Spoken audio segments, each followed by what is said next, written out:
चीज चाहिँ हजुरहरूले सानोमा वा अहिले पनि बहुतै देख्नु भएको होला र यो चीज चाहिँ कसरी बनाउँछन् भने आउनुहोस् आज म तपाईहरुलाई यो भिडियोमा देखाउने छु।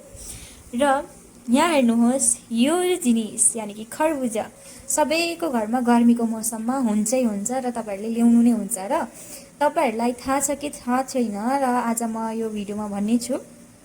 तपाईहरुले खरबुजा ल्याइसकेपछि चाहिँ यो रेड पोर्सन चाहिँ खानुहुन्छ वा जुस बनाउनुहुन्छ जेसुकै गर्नु र यो वाला पोर्सन चाहिँ हामी धेरैजनाले फेकाइदिने गर्छौं र आज चाहिँ यसकै टुटी फुटी बनाउन सिकाउने छु र आउनुहोस्।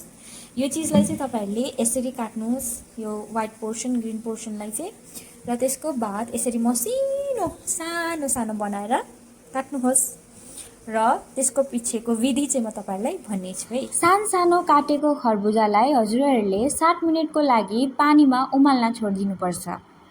यहाँ हेर्नुहोस् मैले पनि उमाल्दैछु। 60 मिनेट भएपछि मैले तारेर निकाले खरबुजालाई।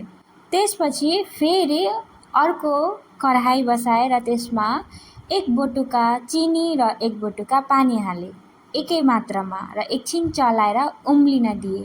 त्यसपछि अघि निकालेको त्यो खरबुजाको टुक्राहरूलाई यहाँ हाल्दिनु र एकछिन पाक्न दिनुस्। र हामीले चाहिँ यो खरबुजालाई धेरै पाक्न दिनुहुन्न र हजुरहरूले टेस्ट गर्नुभयो भने आफै थाहा पाउनुहुन्छ कतिको भयो कि भएन। र त्यसपछि मैले 3टा बटुकामा यो खरबुजालाई भाग लाए र अब चाहिँ यहाँ एड गर्ने एडिबल कलर युज गरेको छु। Green and yellow and red 3टा कलर युज गरेको छु र यहाँ चाहिँ देख्न सक्नुहुनेछ ग्रीन येलो। त्यसपछि तपाईहरुले यो कलर एड गरेपछि किनकि यहाँनिर अलिअलि पानी पानी देख्न सक्नुहुनेछ त्यसपछि तपाईहरुले तारेर सुकाउनु पर्छ।